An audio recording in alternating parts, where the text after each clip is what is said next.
Hello friends, ये हमारा Bihar SSC का 8वां प्रैक्टिस सेट है। इसके पहले हम लोगों ने 7 प्रैक्टिस सेट को डिस्कस कर लिया था, जिसका लिंक आपको चैनल के प्लेलिस्ट में या फिर वीडियो के डिस्क्रिप्शन बॉक्स में मिल जाएगा, वहाँ जाकर देख सकते हैं। इसमें जो है काफ़ी अच्छे-अच्छे प्रश्न दिए हुए हैं, जो कि आने वाले बिहार एसएससी एग्ज़ाम के लिए काफ़ी ज़्यादा इंपॉर्टेंट है। तो सारे प्रश्नों को ध्यान से देखेंगे और उनको याद रखने का कोशिश करेंगे, क्योंकि सारे प्रश्न जो है एग्ज़ाम की दृष्टि से काफ़ी ज़्यादा महत्वपूर्ण है। तो शुरू करते हैं। हमारा आज का पहला क्वेश्चन, संविधान सभा के गठन में प्रांतों का प्रतिनिधित्व करने वाले सदस्यों को निर्वाचित किया गया था। संविधान सभा का जो गठन हुआ था, उस समय प्रांतों के प्रतिनिधित्व करने वाले सदस्यों को निर्वाचित कैसे किया गया था? तो इसका आंसर हो जाएगा प्रांतों के विधानसभा द्वारा निर्वाचित किया गया था। विश्व में सर्वप्रथम लिखित संविधान का प्रारंभ किस देश में हुआ? सर्वप्रथम लिखित संविधान का प्रारंभ किस देश में हुआ? इसका आंसर हो जाएगा अमेरिका। अमेरिका में सबसे पहले जो है लिखित संविधान को अपनाया गया था। अमेरिका में जो है 1788 में जो है संविधान को अपनाया गया था, 1788 में। 73वां संविधान संशोधन कब हुआ था? 73वां संविधान संशोधन कब हुआ था? ये जो है पंचायती राज से संबंधित है और ये जो है 24 अप्रैल 1993 को हुआ था। द्विस्तरीय पंचायती राज व्यवस्था की सिफारिश किस समिति ने की थी? द्विस्तरीय पंचायती राज व्यवस्था की सिफारिश किस समिति ने की थी, ये बताना है। इसका आंसर हो जाएगा अशोक मेहता समिति। अशोक मेहता समिति ने ही जो है पंचायती राज व्यवस्था पर सुझाव देने हेतु अशोक मेहता समिति का गठन किया था। कब गठन किया था? तो 1977 में गठन किया था अशोक मेहता समिति का। ये आपको याद रखना है, ये इंपॉर्टेंट प्रश्न है, काफ़ी बार पूछा जाता है। अगला क्वेश्चन, मैथिली भाषा को भारतीय संविधान की 8वीं अनुसूची में किस संविधान संशोधन के माध्यम से जोड़ा गया? मैथिली भाषा को जो है 92वां संविधान संशोधन में जोड़ा गया था, 1993 में जोड़ा गया। अगर पूछा जाए वर्तमान में कितना भाषा है संविधान में, तो इसका आंसर हो जाएगा 22 भाषा का उल्लेख जो है संविधान में है। ये आपको पता होना चाहिए। संविधान राज्य विधान परिषद में कितने सदस्यों का नामांकन राज्यपाल द्वारा किया जाता है? राज्य का जो विधान परिषद होता है, उसमें राज्यपाल के द्वारा कितना सदस्य नामांकित किया जाता है? इसका आंसर हो जाएगा 1/6 सदस्य को जो है राज्यपाल के द्वारा नामांकित किया जाता है। ये आपको याद रखना है। निम्नलिखित में से कौन सा भारतवर्ष को एक धर्मनिरपेक्ष राज्य के रूप में वर्णित करता है? धर्मनिरपेक्ष राज्य भारत कैसे है, ये बताना है। तो ये जो है संविधान की प्रस्तावना के कारण है, इसको धर्मनिरपेक्ष राज्य कहा गया है, यानी कि यहाँ पे सारा धर्म समान है। अगला क्वेश्चन, केंद्र शासित प्रदेश के मुख्यमंत्री जहाँ पर इस तरह का प्रावधान है, केंद्र शासित प्रदेश के मुख्यमंत्री जहाँ पर इस तरह का प्रावधान है, किसके द्वारा नियुक्त किए जाते हैं? इसका आंसर क्या होगा? इसका आंसर हो जाएगा राष्ट्रपति के द्वारा। अशोक के काल में पाटलिपुत्र निम्नलिखित में से किस प्रांत की राजधानी थी? पटना, जो कि पाटलिपुत्र कहा जाता था, ये जो है अशोक के समय किस प्रांत की राजधानी थी, ये बताना है।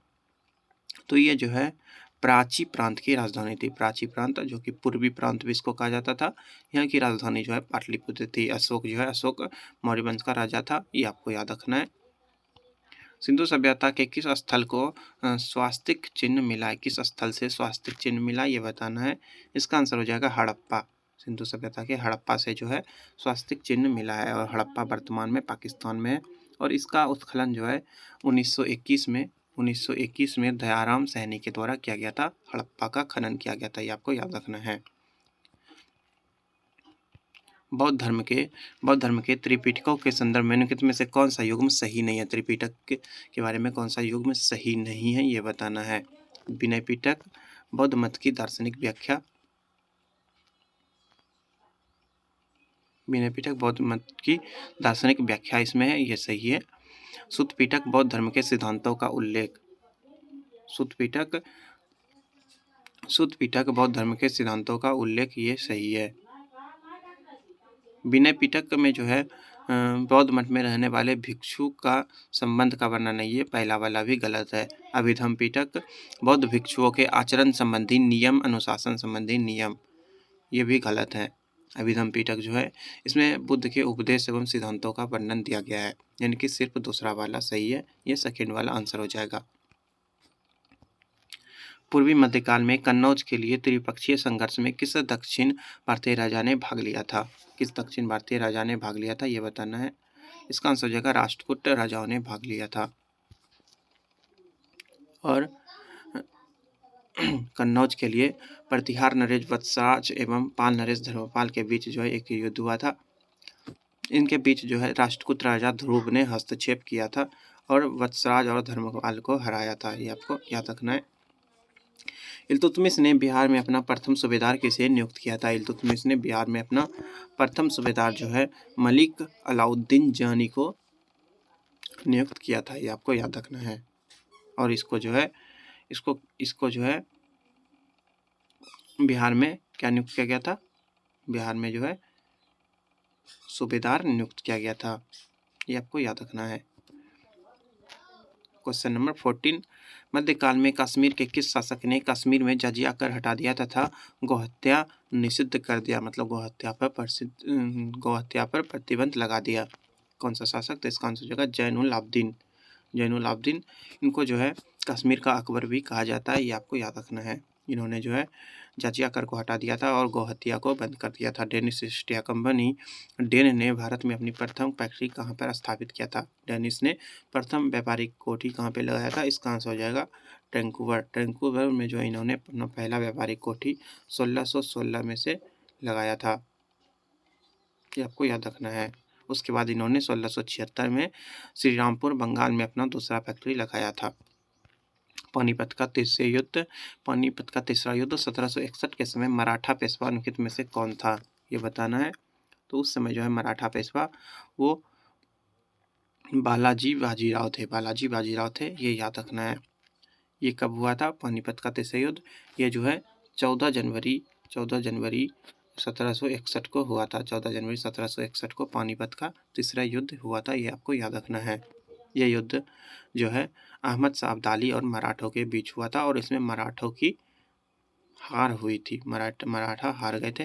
निम्नलिखित में से कौन कैबिनेट मिशन का सदस्य नहीं था? कैबिनेट मिशन का सदस्य नहीं था। इसका आंसर हो जाएगा लॉर्ड बेवेल। कैबिनेट मिशन जो है उसमें पैथिक लॉरेंस, स्टेबर्ट क्रिप्स और एवी अलेक्जेंडर शामिल थे। इसमें ये शामिल नहीं थे। आपको याद रखना है। नेशनल हेराल्ड अंग्रेजी पत्रिका का संपादन किसने किया था? नेशनल हेराल्ड इस पत्रिका का संपादन किसने किया था? इसका आंसर हो जाएगा जवाहरलाल नेहरू ने जो है इसका संपादन किया था। 9 अगस्त 1942 को कांग्रेस के प्रमुख नेताओं की गिरफ्तारी के विरोध में किसने बिहार में महाधिवक्ता के पद से इस्तीफा दे दिया था? 9 अगस्त 1942 को कांग्रेस के मुख्य नेताओं की निगरानी के विरोध में किसने बिहार में महाधिवक्ता के पद से इस्तीफा दे दिया था? महाधिवक्ता के पद से इस्तीफा दे दिया। इसका आंसर हो जाएगा बलदेव सहाय। बलदेव सहाय ने जो है अगस्त क्रांति के शुरुआत में ही 9 अगस्त 1942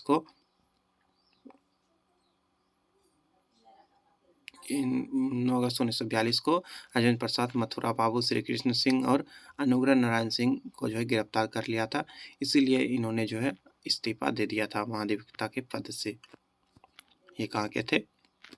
ये बिहार के थे। आपको याद रखना है। प्रसिद्ध कविता बटोहिया निम्नलिखित में से किस की प्रसिद्ध रचना? बटोहिया जो है किसकी रचना है यह बताना है। तो इसके लेखक जो है वो रघुवीर नारायण है। भारत में किस प्रदेश की सीमाएं 3 देशों क्रमशः नेपाल, भूटान और चीन से मिलती हैं? नेपाल, भूटान और चीन से सिक्किम का सीमा लगता है। ये आपको याद रखना है। सिक्किम ये जो है भारत का पूर्वोत्तर राज्य है और ये जो है भारत के सबसे छोटे राज्य में, यानी कि क्षेत्रफल इसका जो है सबसे छोटा है। ये आपको याद रखना है। सिक्किम का स्थापना जो है 1975 में हुआ था। ये आपको याद रखना है। सिक्किम का स्थापना 16 मई 1975 को हुआ था। 16 मई 1975 को सिक्किम राज्य का स्थापना हुआ था। अगला क्वेश्चन, भारतीय उपमहाद्वीप मूलतः एक विशाल भूखंड का भाग था जिसे कहते थे? भारतीय उपमहाद्वीप जो है मूलतः यानी कि पहले एक विशाल भूखंड का भाग था जिसे क्या कहते थे? इसका आंसर हो जाएगा गोंडवाना लैंड। इसको जो है गोंडवाना लैंड कहते हैं और ये एक बृहत महाद्वीप था। निम्नलिखित में से कौन सा मेघालय पठार का अंश नहीं है? कौन सा मेघालय पठार का अंश नहीं है? इसका इसका क्या आंसर हो जाएगा? इसका आंसर हो जाएगा भूवन पहाड़ियाँ। भूवन पहाड़ियाँ ये जो है मेघालय पठार का अंश नहीं है। ये जो है असम जिले की बराकी घाटी में कछार जिले में स्थित है। मेघालय पठार का जो है प्रमुख तीन ही पहाड़ियाँ गारो, खासी और जयंतिया पहाड़ियाँ ये इसमें शामिल नहीं है। अगला क्वेश्चन 24। 10 डिग्री चैनल पृथक करता है। 10 डिग्री चैनल किसको पृथक करना है ये बताना है। 10 डिग्री चैनल ये जो है लघु अंडमान को कार निकोबार से अलग करता है। ये पहला आंसर हो जाएगा, लघु अंडमान को कार निकोबार से अलग करता है। ये आपको याद रखना है। भारत और श्रीलंका के बीच कौन सा है? तो इसके बीच पाक जलसंधि भूमध्य है, ये आपको याद होगा। अगला क्वेश्चन देख लेते हैं।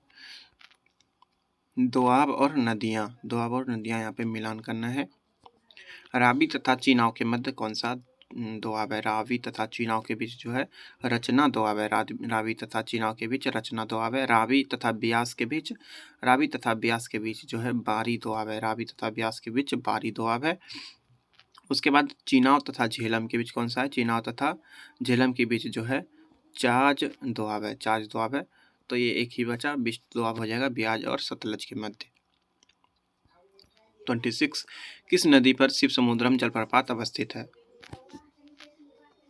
शिव समुद्रम जलप्रपात ये किस नदी पर स्थित है? इसका आंसर हो जाएगा कृष्णा नहीं होगा, कावेरी होगा। कावेरी नदी पर जो है शिव समुद्रम जलप्रपात स्थित है। और कावेरी नदी को जो है दक्षिण भारत की गंगा भी कहा जाता है।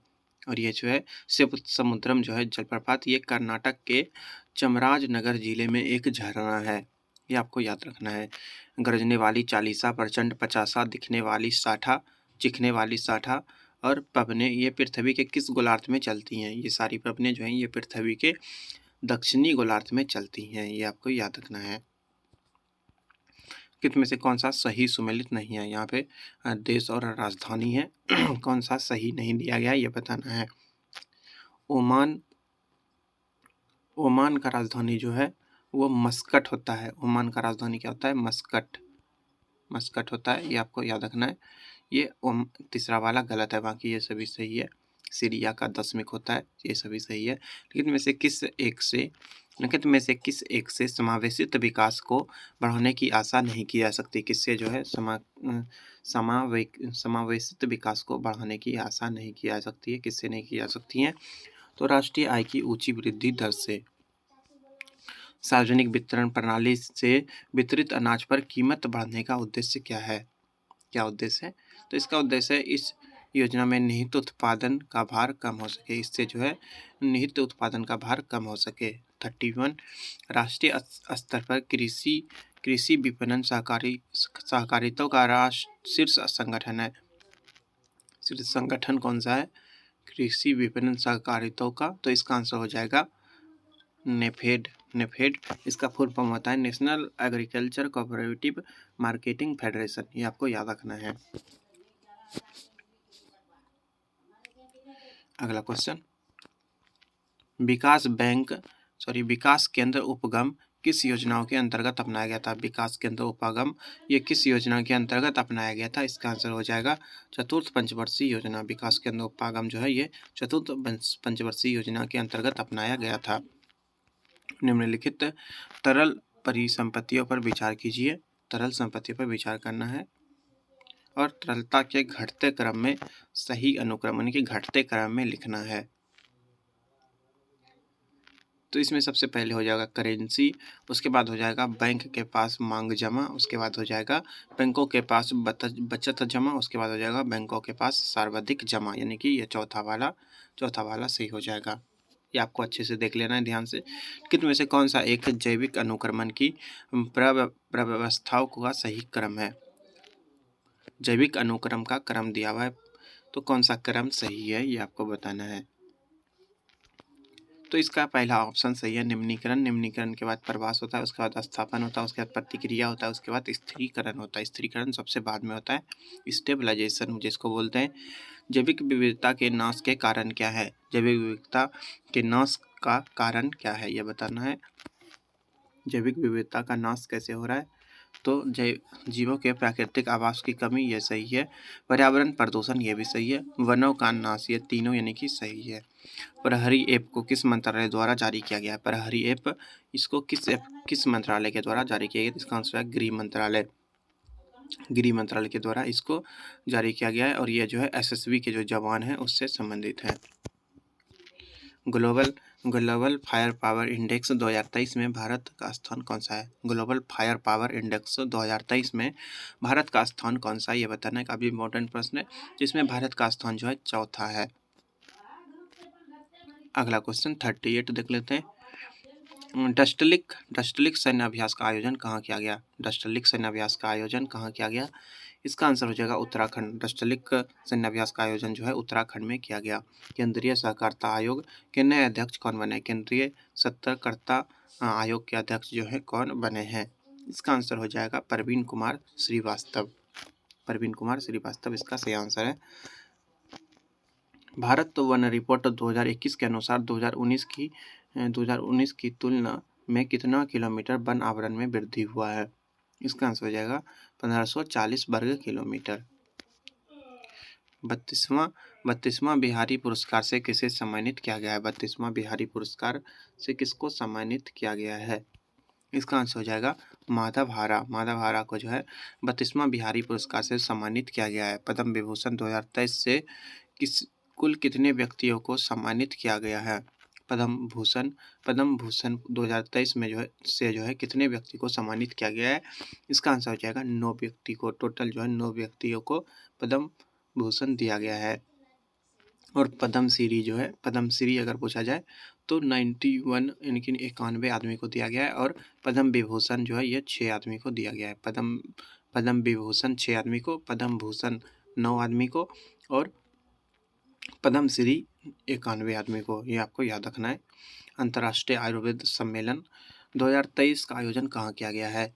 अंतर्राष्ट्रीय आयुर्वेद सम्मेलन 2023 का आयोजन कहाँ किया गया है?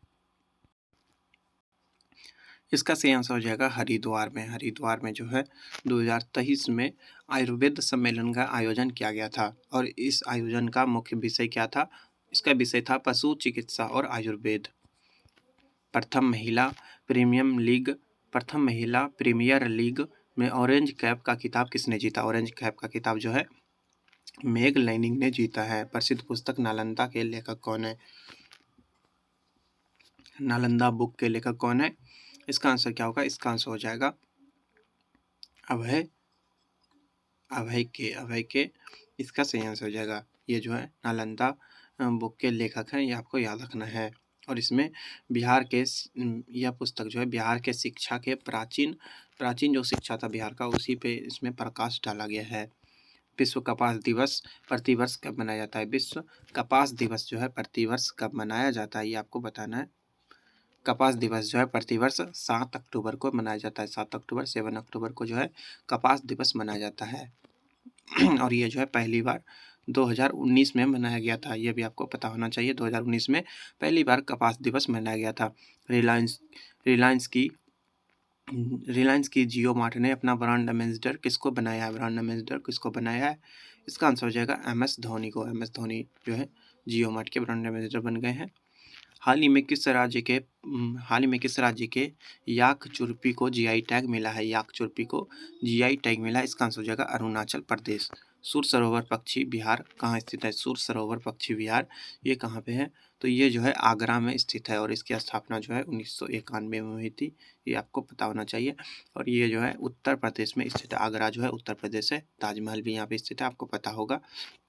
इनमें से कौन सी नदी गंगा में उत्तर दिशा में आकर मिलने वाली नदी है? इनमें से कौन सी नदी गंगा में उत्तर दिशा से आकर मिलने वाली नदी है? उत्तर दिशा से आकर मिलती है। कौन सी नदी जो है उत्तर दिशा से आकर मिलती है, ये बताना है। तो इसका आंसर हो जाएगा कोसी, बूढ़ी गंडक। ये जो है उत्तर से मिलता है, कोसी और बूढ़ी गंडक। और भी बहुत सारे हैं जो कि उत्तर दिशा से मिलता है, जैसे घाघरा, कमला, कोसी, महानंदा। ये सभी जो है उत्तर दिशा से आकर मिलती हैं। जबकि सोन, पुनपुन, फल्गु, कर्मनासा ये सभी जो है दक्षिण से आकर गंगा नदी में मिलती हैं। ये आपको याद रखना है। निम्नलिखित में से ऐसे साम्राज्य का चयन करें जो जल में पूरी तरह से घुलनशील हो। ऐसे सामग्री का चयन करें जो जल में पूरी तरह से घुलनशील हो। इसका क्या आंसर होगा? इसका आंसर हो जाएगा फिटकरी। फिटकरी जो है ये एक हाइड्रेटेड नमक होता है और ये जो है अच्छे तरह से जल में घुल जाता है और इसका उपयोग जो है वाटर प्योरीफायर में भी किया जाता है, यानी कि जल को साफ करने में। निम्नलिखित में से किस द्रव में लोहे की कील रखने पर वह अपनी चमक खो देगा और सुस्त दिखाई देने लगेगा, यानी कि लोहे का चमक घट जाएगा किस में रखेंगे? तो इसका आंसर हो जाएगा शीतल पेय में। शीतल पेय जो होता है ठंडा, वो कार्बोनिक एसिड होता है और ये जो है लोहे के साथ प्रतिक्रिया कर लेता है और उसका चमक जो है वो खत्म हो जाता है। जबकि अगर उसको सरसों का तेल वगैरह में रखेंगे तो उसमें चमक जो है वो बढ़ जाएगा। सिंथेटिक फाइबर को कहा जाता है। सिंथेटिक फाइबर को क्या कहा जाता है? इसका आंसर होगा मानव निर्मित फाइबर। मानव निर्मित फाइबर को सिंथेटिक फाइबर कहा जाता है।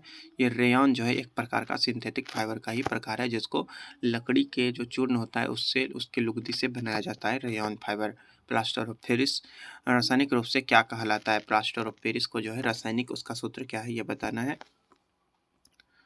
प्लास्टर ऑफ पेरिस का रासायनिक सूत्र होता है calcium sulphate hemihydrate. Calcium sulphate hemihydrate इसका सूत्र होता है। रासायनिक परिवर्तन का एक उदाहरण, रासायनिक परिवर्तन का उदाहरण इसमें कौन सा है? पानी में सोडियम गिरना। पानी में अगर सोडियम गिरता है तो ब्लास्ट हो जाता है। ये एक प्रकार का रासायनिक ये जो है दोनों ये मिल जाएगा, रासायनिक अभिक्रिया हो जाएगा, इसीलिए एक रासायनिक परिवर्तन है। बाकी ये सभी जो है भौतिक परिवर्तन दिया गया है। बादलों का बनना, बिजली के प्रकाश की चमक, ये सभी जो है भौतिक प्रक्रिया है। मिश्र धातु में किस पदार्थ के संयोग से निष्कलंक इस्पात यानी कि स्टेनलेस स्टील अचुंबकीय हो जाते हैं? क्या आंसर होगा? इसका आंसर हो जाएगा निकेल। निकेल इसका सही आंसर हो जाएगा। इसमें जो है स्टील वो चुंबकीय हो जाता है जबकि कठोरता जो है वो बढ़ जाता है। निकेल मिलाने से स्टील का कठोरता बढ़ जाता है। मिट्टी के तेल में किस धातु का भंडारण होता है? मिट्टी के तेल में किस धातु को रखा जाता है? इसका आंसर हो जाएगा सोडियम। सोडियम को जो है हमेशा मिट्टी के तेल में डुबा कर रखा जाता है, नहीं तो ये एयर से जो है अभिक्रिया कर सकता है, इसलिए इसको मिट्टी के तेल में रखा जाता है। निम्नलिखित में से किस में प्रोटॉनों की संख्या समान है? प्रोटॉन की संख्या समान होता है, क्या बोलते हैं उसको? उसको जो है आइसोटोप बोला जाता है। आइसोटोप जिसमें जो है प्रोटॉन का संख्या समान होता है।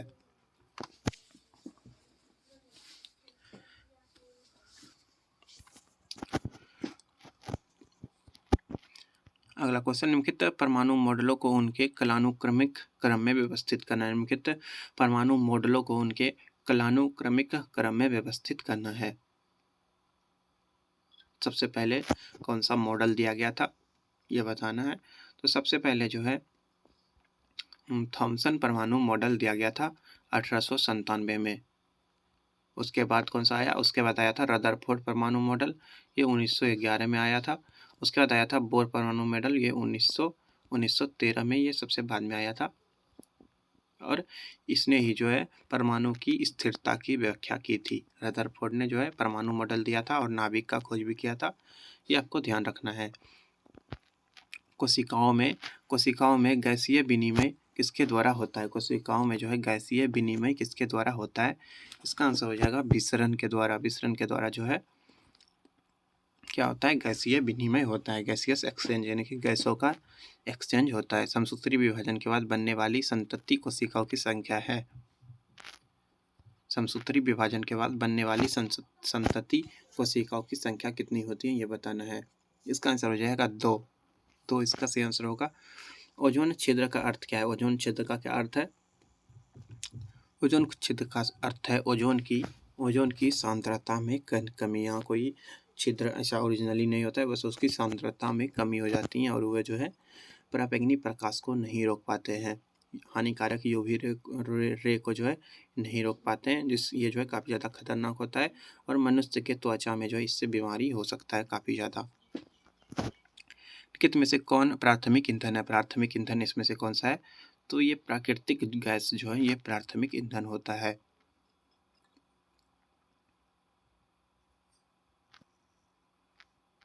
अगला क्वेश्चन, कार्बन डाइऑक्साइड को ग्रीन हाउस गैस कहा जाता है, क्यों? कार्बन डाइऑक्साइड को जो है ग्रीन हाउस गैस क्यों कहा जाता है?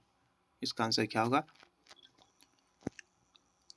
क्योंकि ये जो है सूर्य के प्रकाश के लिए पारदर्शी लेकिन गर्मी को फंसाता है। मतलब ये सूर्य के प्रकाश को जो है आने से रोकता है। अगला क्वेश्चन, शरीर में कौन सा हार्मोन जो है स्राव पुरुष के मूंछ और दाढ़ी के लिए आवश्यक होता है? मूंछ और दाढ़ी के लिए कौन सा हार्मोन आवश्यक होता है? इसका आंसर हो जाएगा टेस्टोस्टेरोन। टेस्टोस्टेरोन ये मूंछधारी के लिए जो है आवश्यक होता है, और ये जो है एनाबॉलिक स्टेरॉइड होता है जो पुरुष में यौवन के दौरान मूंछ और दाढ़ी के विकास में भूमिका निभाता है। निम्नलिखित में से कौन सा जीव विखंडन विधि द्वारा प्रजनन करता है? विखंडन विधि द्वारा प्रजनन करता है, इसका आंसर हो जाएगा स्पाइरोगायरा। स्पाइरोगायरा जो है ये विखंडन विधि के द्वारा जो है प्रजनन करता है। स्पाइरोगायरा ये पानी में रहने वाला जीव होता है, और ये अपने शरीर को जो है कई टुकड़ों में बांट लेता है और इससे जो है फिर से नया जीव बन जाता है। समतल दर्पण में हमारे चेहरे की छवि बनती है। समतल दर्पण में कैसा छवि बनता है? समतल दर्पण में जो है हमेशा आभासी प्रतिबिंब बनता है, और चेहरा जो देखेंगे तो सेम आकार का होगा, यानी कि जितना बड़ा आपका मुंह है उतना ही बड़ा उसमें इमेज बनेगा। वस्तु से प्रकाश के गुजरने की घटना क्या कहलाती है? वस्तु से प्रकाश के गुजरने की घटना क्या कहलाती है? इसका आंसर हो जाएगा अपवर्तन। वस्तु से प्रकाश गुजरने की घटना वस्तु से प्रकाश गुजरने की घटना को जो है अपवर्तन कहा जाता है। फ्यूज तार का विशिष्ट प्रतिरोध होता है। फ्यूज तार का विशिष्ट प्रतिरोध क्या होता है? प्रतिरोध, तो इसका प्रतिरोध जो है वो काफ़ी ज़्यादा होता है। प्रतिरोध जो है इसका काफ़ी ज़्यादा होता है, उच्च होता है, और गलनांक जो है ये कम होता है, यानी कि कम ताप पर ही ये गल जाता है। त्वरण की इकाई क्या है? त्वरण एक्सेलरेशन का क्या इकाई होता है? इसका आंसर बताना है। तो इसका होता है मीटर पर सेकेंड स्क्वायर। त्वरण का यूनिट होता है मीटर पर सेकेंड स्क्वायर। त्वरण बराबर चाल बाय समय होता है, ये आपको याद रखना है। निम्नलिखित में से कौन सी आवृत्ति एक सामान्य मनुष्य द्वारा सुनी जा सकती है? सामान्य मनुष्य के द्वारा जो है ये 10 पे पावर 4 हर्ट्ज तक जो है आवृत्ति सुना जाता है। यदि पृथ्वी का गुरुत्वाकर्षण बल अचानक गायब हो जाता है तो निम्न में से कौन सा सही है? तो मान लिया जाए कि गुरुत्वाकर्षण बल अगर गायब हो गया तो क्या होगा? तो वस्तु का भार जो है वो शून्य हो जाएगा। वस्तु का भार शून्य हो जाएगा, ये आपको पता है, क्योंकि W बराबर जो है mg होता है, और अगर यहाँ पे g अगर 0 हो गया तो यहाँ पे जो है वेट भी, भार भी 0 हो जाएगा। पादप कोशिका की कोशिका भित्ति मुख्य रूप से बनी होती है, किसकी बनी होती है? पादप कोशिका की कोशिका भित्ति जो है वो सेल्यूलोज की बनी होती है, ये आपको याद रखना है, और ये जो है निर्जीव भाग होता है कोशिका का। अगला क्वेश्चन देख लेते हैं। मनुष्य में दो बार बढ़ने वाले दांतों की संख्या है। कितने दांत होते हैं जो कि 2 बार बढ़ते हैं, 2 बार आते हैं? तो इसका आंसर हो जाएगा 20। 20 दांत जो है वो इसका विकास जो है 2 बार होता है, और इसको जो है दूध का दांत भी कहा जाता है, ये आपको याद रखना है। ऊपरी जबड़े में 10 होते हैं, निचली वाले में 10 होते हैं, ये सभी जो एक बार टूटते हैं और फिर से दोबारा आते हैं। भोजन का रासायनिक पाचन शुरू होता है।